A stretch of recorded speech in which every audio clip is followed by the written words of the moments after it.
Tarunamu itu mempermudah layanan kepada masyarakat. Baik. Konsepnya Tarunamu itu satu pasien itu kira-kira harganya saya hitung itu masih 6.000. 6.000 ya? Itu sampai ke rumah? Sampai ke rumah. Door to door ya? Selama itu kan mindsetnya orang, kalau sudah dengar RSUD, itu pelayanannya pasti. Oke, ya. Underestimate ini akan betul. saya babat. Siap. Dalam 2 tahun insya Allah, kemudian saya lihat evaluasi sudah tren trust masyarakat sudah mulai naik. Sehingga saya waktu itu, saya akan menciptakan bahwa minimal RSUD Kabupaten ini saya kembalikan trust-nya kepada masyarakat.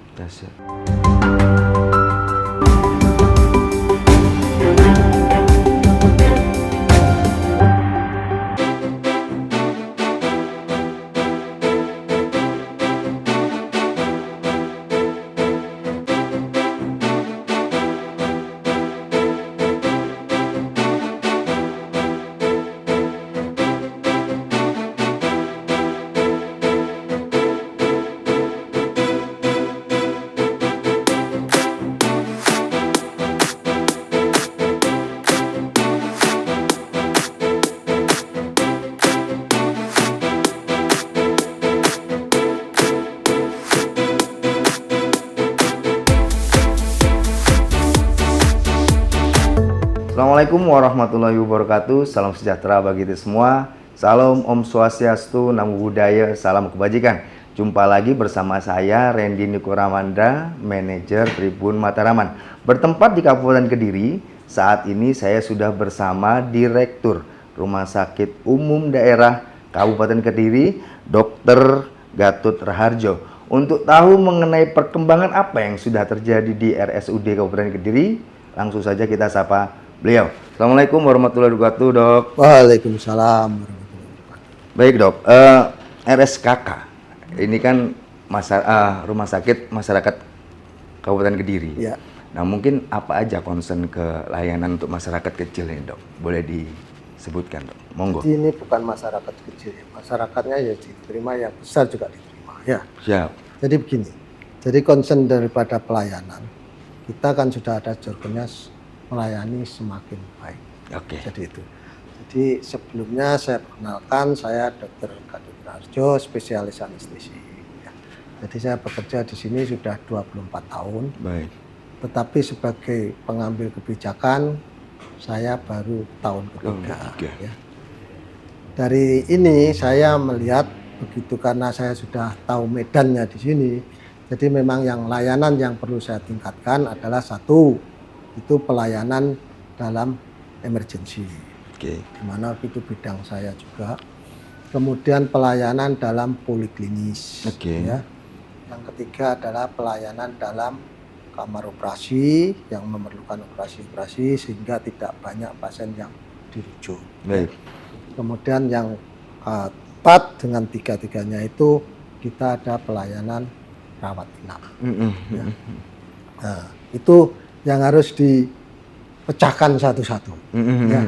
Jadi mulai dari tadi bahwa pelayanan daripada poliklinik, kita memang poliklinik kita kembangkan pagi dan sore. Baik. Ya.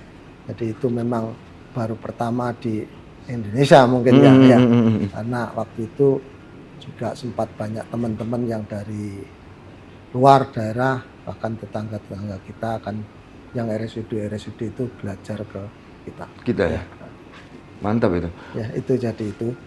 Jadi ada beberapa yang Malang, bahkan tetangga dekat kita Kota Kediri juga belajar di sini masalah poli sore. Ya. Iya.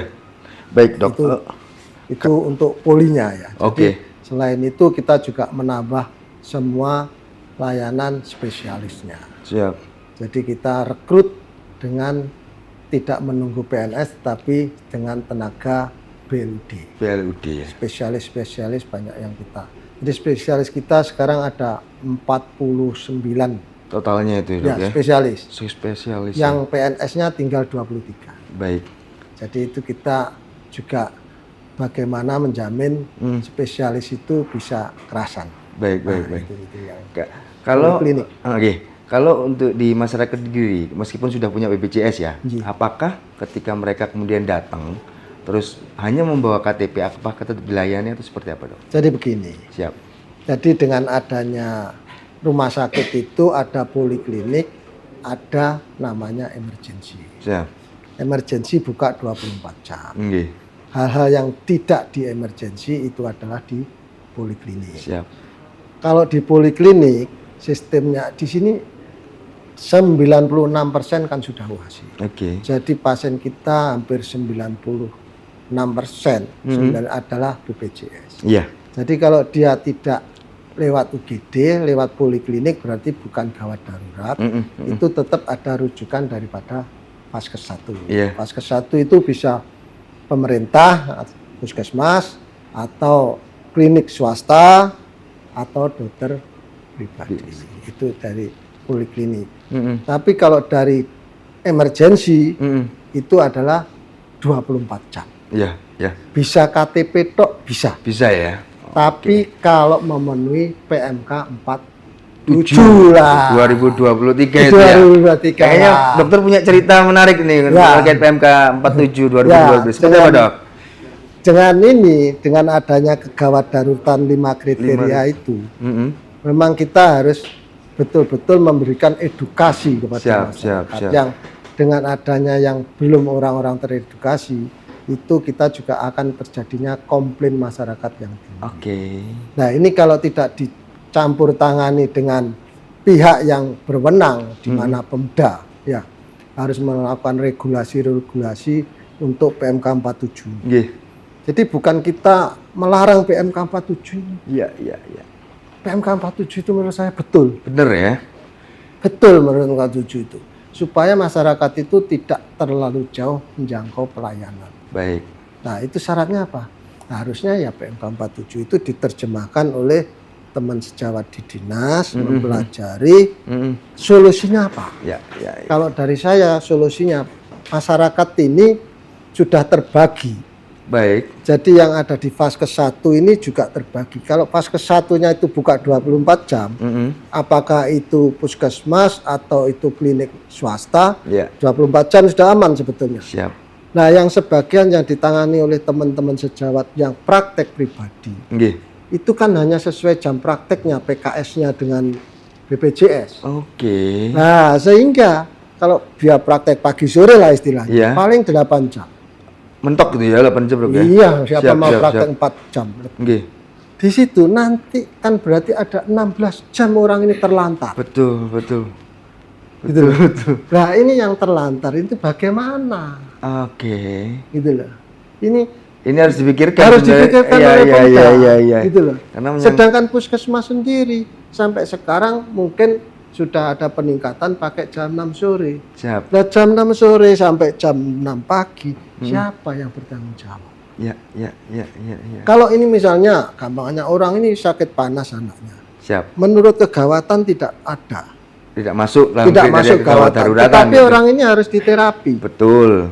Kalau ini terapinya, kalau di Vaskes 1 mungkin kasih obat. Pulang. Kalau di rumah sakit Vaskes lanjutan dikasih obat, ternyata ini kejang di rumah. Nah, itu siapa yang tanggung jawab gitu akhirnya? Jawabannya gampang. Datanglah pihak ketiga. Mana SPM-nya rumah sakit? Nah, kok enggak dilek? Nah, ini yang harus diterjemahkan. Jadi jangan mungkin dari dinas atau puskesmas kasih aja, Dok, obat 1 hari. Loh, kalau belum sampai pagi kejang di rumah, balik ke sini, meninggal lah gampangannya. Kejang enggak tertangani baik, kejang tok biar tertangani, dia akan balik ke sini. SPM-nya mana rumah sakit? Apa kalau orang panas itu hanya dikasih obat? Nah, ini yang harus dibedakan. Kalau itu dijawab di puskesmas mungkin SPM-nya seperti itu. Tetapi rumah sakit tidak bisa rumah sakit seperti itu. Makanya solusinya ya dibuka semua Vaskes 1 24 jam. 24 jam, baik. Nah, saya mengusulkan sebetulnya dulu kalau memang tidak buka, ada Vaskes yang bisa menjamin orang-orang ini, saya dirikan Vaskes. Kalau rumah sakit tidak boleh mendirikan, ya teman-teman lain mungkin bisa swasta bisa mendirikan yang di dekat rumah sakit, sehingga bisa menampung di situ. Siap. Nah, ini yang saya alternatif, misalnya di sini gampangnya PMI buka Vaskes. Ya di situ diarahkan. Di situ. Nah modalnya pakai apa? Minta kapitasi sekitar. Ini ada disekitari oleh 4 puskesmas yang besar. Iya, iya. Badas, Pojara, Bendo, Pare. Misalnya ini berdiri Vaskes di PMI. Ya sekitar itulah minta 1.000, 4.000 orang kalau itu dikalikan 7 juta lah gampangannya. Sudah berapa? 20 juta. Iya, iya, iya. 7.000 kok 7 juta. 7.000 sudah 28 juta. Iya, iya. Sudah bisa hidup. Iya, iya, iya. Jadi itu solusi-solusi sebetulnya. Iya. Jadi kita bukan menentang PMK ini. Nah, itu kan PMK menurut saya betul. Iya, iya. Yang di bawah ini diajari. Yang satu, yang kedua, tingkat promotif kita, preventif kita itu sudah mulai turun. Oke. Jadi puskesmas itu didirikan zaman dulu ya. Itu kan tujuannya adalah preventif dan promotif. Oh, promotif ya. Bukan kuratif. Oke. Dengan adanya kapitasi, akhirnya dia jadi kuratif. Oke. Ini sudah sebetulnya melenceng daripada tujuan puskesmas. Iya. Sehingga promotif dan preventifnya cenderung terapi. Iya, iya. Lebih menonjol kuratifnya daripada kuratifnya karena dia bertanggung jawab kapitasi. Nah, ini yang harus dipecah ini sebetulnya. Ini bukan di dinas tetapi di pusat mungkin harus prinsipnya harus berbeda. Jadi ini tujuan puskesmas ini sebetulnya ujung tombak untuk mendekat masyarakat. Betul sebenarnya. Bagaimana mencegah diare, bagaimana mencegah ini. Ya. Kemudian kalau ada PMK seperti sini, itu adalah tujuannya di depan. Sampai kalau sakit harus ke sini dulu. Kalau enggak bisa baru ke sini dulu. Ini yang tidak terdeteksi. Ya mungkin sebagian kecil melaksanakan, tetapi berhubung karena kapitasi, pasiennya misalnya kapitasinya itu 20.000, setiap hari berapa yang datang? Ya. Nah, manajemen puskesmas pun menurut saya harus diatur. Ya.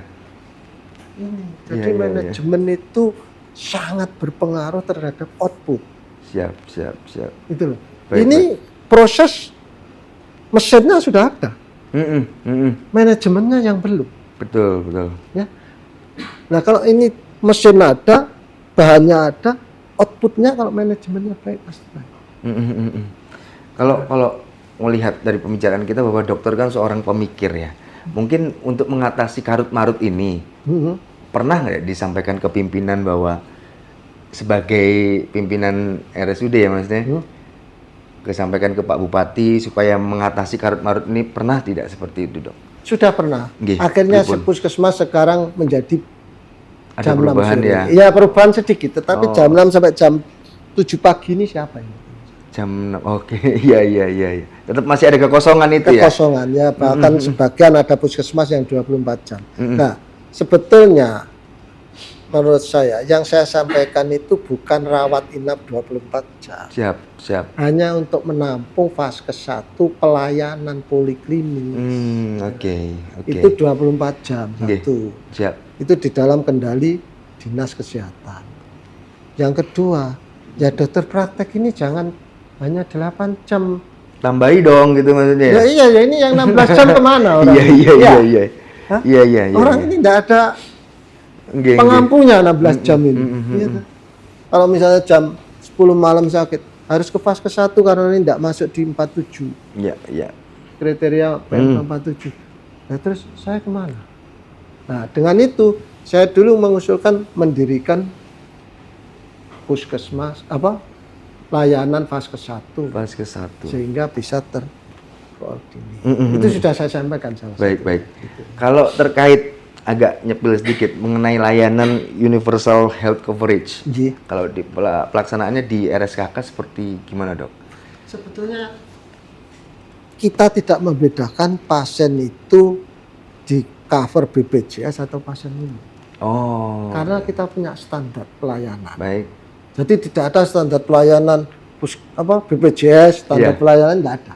Oh gitu. Semua sama. BPJS pun tidak semuanya dipukul rata, kan ada kelas 3, ada kelas 2, ada kelas 1. Itu kan ada, kecuali VIP kan tidak ada. VIP ya. Kita dengan adanya itu, kita bangunlah gedung yang standar menurut KRIS. Ada 121 tempat tidur. Yang satu tower itu. Jadi saya bangun 3 tower. Satu tower saya selesaikan di 2024. Selesai. 2023 ya saya selesai. Sudah selesai. Saya kerjakan dalam waktu 156 hari. Selesai 4 tower. Sekarang sudah dipenuhi semua. Memang ada 3 tower. 2 tower itu nanti 1 untuk saya kembangkan kateterisasi jantung. Betul. Itu sudah saya sekolahkan tim-timnya. Alatnya tinggal nunggu. Gedungnya sudah jadi. Bangunannya nanti bisa dilihat, kalau mau lihat di situ sudah ada intensif kardionya, ada alat-alatnya, ada VIP-nya, ada kelas 1. Itu yang gedung baru yang ada di RSKK. Iya. Nah, yang di C itu ya. Saya khususkan untuk tempatnya kamar operasi, karena kamar operasi kita loadnya sudah tidak karuan. Nggak mampu nampung ya. Kita loadnya sebulan 600. Wow. Itu saya hitung cuman Sabtu Minggu sudah tidak ada elektifnya. Tetapi tetap ada terus. Itu sudah 600. Mungkin di Kediri Raya ya mungkin lumayan lah. Kita 600 operasi. Baik. 1 bulan bisa lebih. Luar biasa ya. Sehingga kita siapkan di gedung C. Yang akan selesai mungkin tanggal 27 Januari. Dekat lagi nih ya. Jadi di C itu ada 10 kamar operasi. 10 kamar operasi. Di bawahnya nanti di lantai 3 itu ruang recovery. Recovery, baik. Yang di lantai 4 itu adalah nanti ruang ICU. Jadi satu suite gini. Khusus ya itu ya? Khusus. Di bawahnya lagi nanti untuk sterilisasi alat-alat. Wow, keren banget. Bawah sendiri adalah untuk parkir. Itu visionnya luar biasa ya. Dibiayai oleh BNUD. Mandiri ya? Mandiri. Luar biasa. Gimana dok itu kiat-kiatnya supaya bisa kayak begitu dok? Ya, ini progresnya luar biasa, hanya berapa tahun, dokter kan tahun ketiga juga. Tahun ketiga. Nah itu kok bisa kayak gitu, seperti apa itu dok? Jadi saya itu berprinsip bahwa menyimpan uang itu tidak ada. Jadi saya harapkan tidak ada silva. Nggak ada uang kembali, pokoknya serap semua pokoknya ya? Serap. Hanya saya sisakan untuk operasional mungkin 2 bulan. Siap. Jadi semua saya gunakan. Kalau kurang, saya pinjam. Saya pinjam itu tidak ada jaminan karena kita tidak punya aset yang harus dijaminkan. Ya. Karena ini yang ada ini punya Pemda. Sehingga hanya izin pinjam. Siap. Nah di situ yang menentukan adalah bank. Kekuatan saya berapa menurut neraca saya. Ini sudah saya mulai tanggal 20 kemarin sudah angsuran pertama saja. Tapi kan nyata bentuknya kan jadi ini gitu loh dok, maksudnya pertaruhannya begitu dari biasa ya dok ya. Luar biasa. Jadi saya memang tantang mampu, ya saya harus siap. Ya. Ini yang harus saya kembangkan untuk masyarakat. Jadi saya efisiensi betul. Saya datang ke sini ada sekitar 86 orang berhenti karena kebijakan saya. Itu karena gendut secara internal atau memang revitalisasi yang memang harus dipangkas? Jadi begini, saya itu berprinsip di sini. Saya tidak akan melakukan rasionalisasi pelan-pelan. Saya revolusi. Karena ini sudah berat ini. Sudah berat. Iya, momennya bareng sama Pak Jokowi berarti ya, revolusi mental itu ya sudah. Revolusi. Luar biasa. Revolusi. Jadi termasuk revolusi semua di sektor. Saya harus tahu misalnya gampangannya, ini kerjaannya gampang AC. Saya harus tahu orang ini mampu di AC atau tidak. Iya. Jumlahnya cocok apa tidak. ini dikerjakan oleh siapa. Nah itu contoh yang gampang ya, yang real yang kita lihat ini ya. Oh ini saya datang, oh ini AC dilakukan oleh vendor. Baik. Setahun berapa? 640. Iya. Saya panggil IPS. Bisa enggak kamu kerja di sini? Kalau hanya jadi vendor, hanya mencari vendor, saya enggak perlu cari orang banyak. Satu aja cukup mengurusi sak ini. Yo. Terus dia bilang, enggak ada yang sanggup. Ya. Carikan 3 orang yang ngerti listrik. Untuk apa, Pak? Saya sekolahkan AC. Wih, sampai segitunya ya. Saya sekolah AC. Bisa, sekolah kamu AC. 2 bulan. Pulang, bilang, saya sanggup semuanya. Alatnya enggak ada. Saya belikan alat. Tapi sudah menghemat berapa ratus juta. Ya, betul. Nah itu salah satu yang kelihatan ringan saja. Iya. Gitu, Kelihatan menonjol ya. Iya. Dok, kalau melihat perubahan-perubahan yang terjadi, goalsnya dokter secara pribadi untuk RSKK itu seperti apa, Dok? Goalnya? Apa? Iya, goals. Apa yang ingin dicapai? Jadi begini, yang ingin saya capai di sini adalah selama itu kan mindsetnya orang, kalau sudah dengar RSUD, itu pelayanannya pasti. Oke, ya. Underestimate ini akan betul. Saya babat. Siap.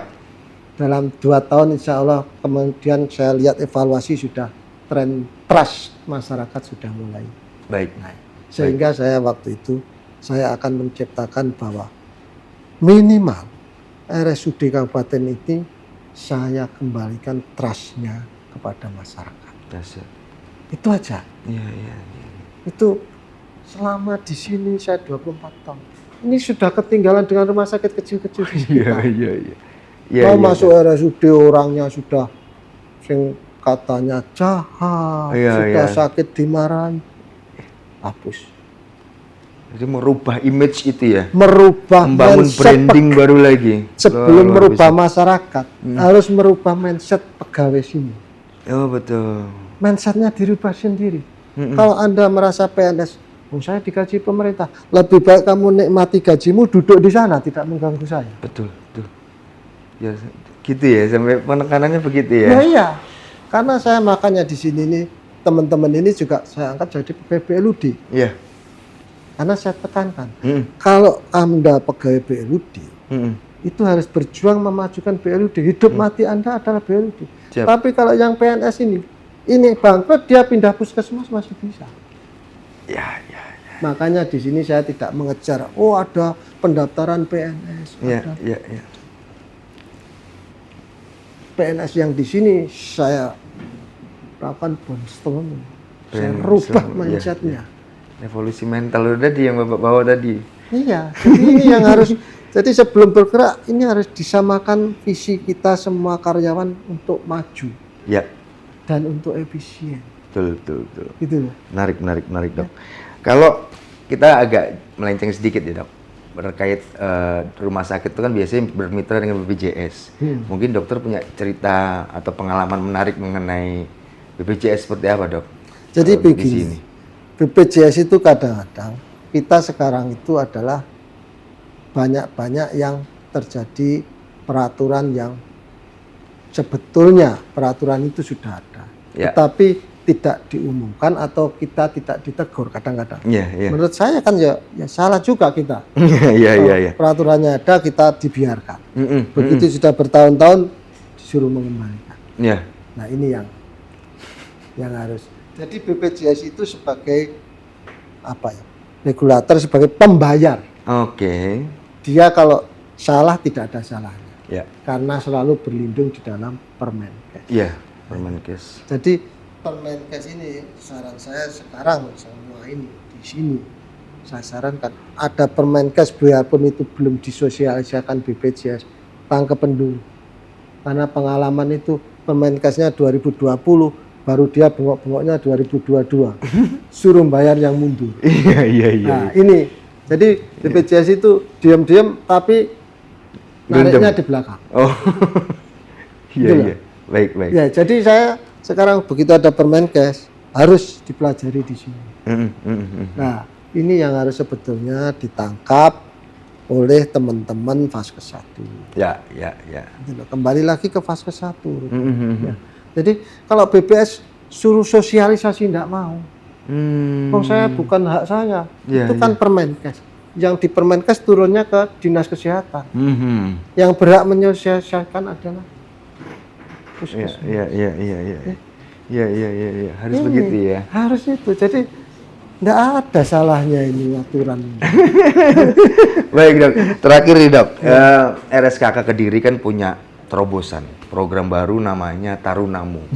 Antar obat gratis ke rumahmu. Betul. Nah itu bisa diceritakan seperti apa dok? Jadi begini, saya itu sebetulnya sudah melakukan pembicaraan ini dengan direktur-direktur sebelumnya. Baik. Ya, saya direktur mungkin tidak sama dengan visi saya. Iya.